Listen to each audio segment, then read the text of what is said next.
So I wanted to create this short video on things that don't break your fast. I keep getting this question over and over and over again, so instead of explaining it, I'm just going to create a video on it.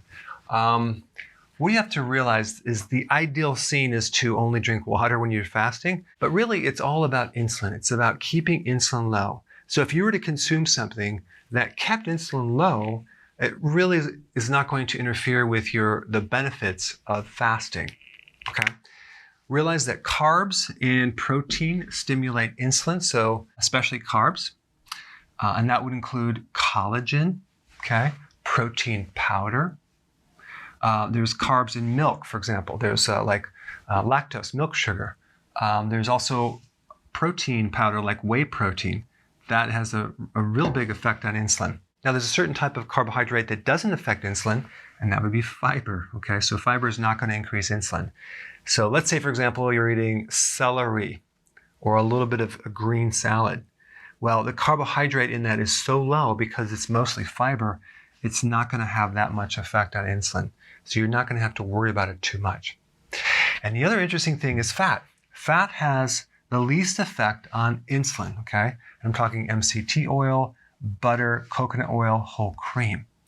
Now, if you're doing half and half, for example, doing half milk and half cream, there's a little more carbohydrate in that. So we may affect insulin a little bit if you're going to put the half and half in your coffee. But if you want to just take it to the next level, use whole cream in which there's like hardly any carbohydrates. And I mean, maybe there's like one carbohydrate, but I think it's actually less than one carb.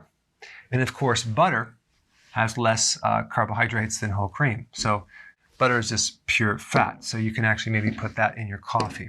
Now, what about sugar alcohols, the alternative sweeteners, right?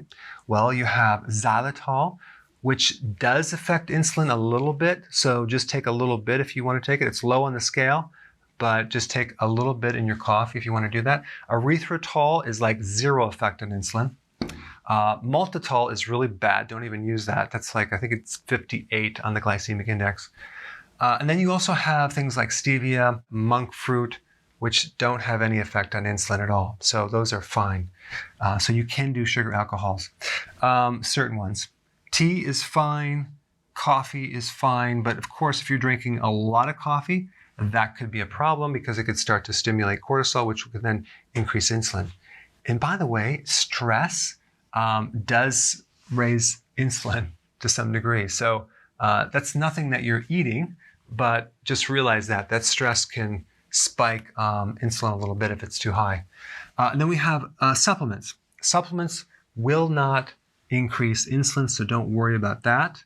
Green powder usually has less than 1 gram of carbohydrate, and fiber or no fiber, it's a lot of chlorophyll and a lot of concentrated green. This is totally fine. I wouldn't worry about green powder when you're doing insulin. So anyway, I just wanted to create this short video just to kind of cover the basic points so you know how to do it correctly.